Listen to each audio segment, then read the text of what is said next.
কেমন আছেন সবাই? আশা করি ভালো আছেন। এই যে আজকে দেখাচ্ছি আমার মেয়ের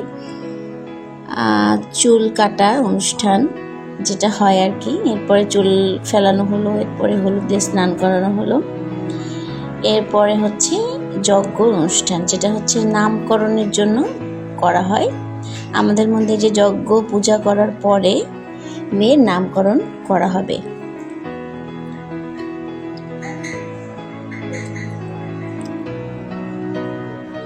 আসলে শহরের জীবনে এই ধরনের অনুষ্ঠান করা অনেক কষ্ট হয়ে যায়, যজ্ঞটা। কারণ ফ্ল্যাটের জায়গা এভাবে যজ্ঞ অনুষ্ঠান পালন করাটা অনেক রিস্ক হয়ে যায়। তো ঠাকুরমশাই কি আর করা, করতে যেতে হবে, ধর্মীয়ভাবে আছে। ছোট ছোট করে উনি আগুন জ্বালাচ্ছেন এবং যজ্ঞ কাজ করছেন।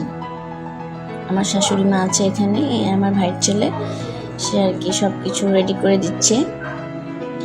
আমি তখন অসুস্থ, আমি সেরকমভাবে কিছুই করতে পারছি না।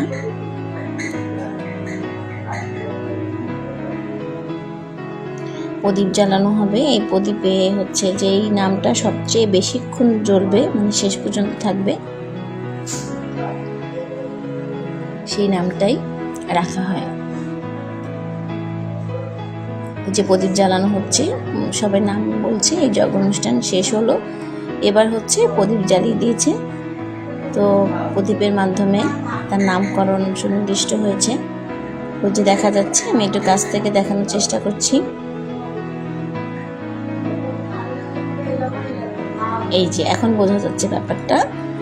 এই আর কি, দুপুরে কিছু কাছের লোকজন আসবেন, তাদের জন্য খাওয়া দাওয়ার ব্যবস্থা করা হচ্ছে। বাবুর্চিরা রান্না করছে, অনেক এলোমেলো ছোট জায়গা। তো দুপুরে এই আর কি খাওয়া দাওয়া প্রোগ্রামই ছিল। এরপরে হচ্ছে সবাই এসছেন, খাওয়া দাওয়া করেছে, ওকে আশীর্বাদ করেছে, তারপরে আর কি প্রোগ্রামটা শেষ হয়েছে। আজকে এই পর্যন্তই, বাই।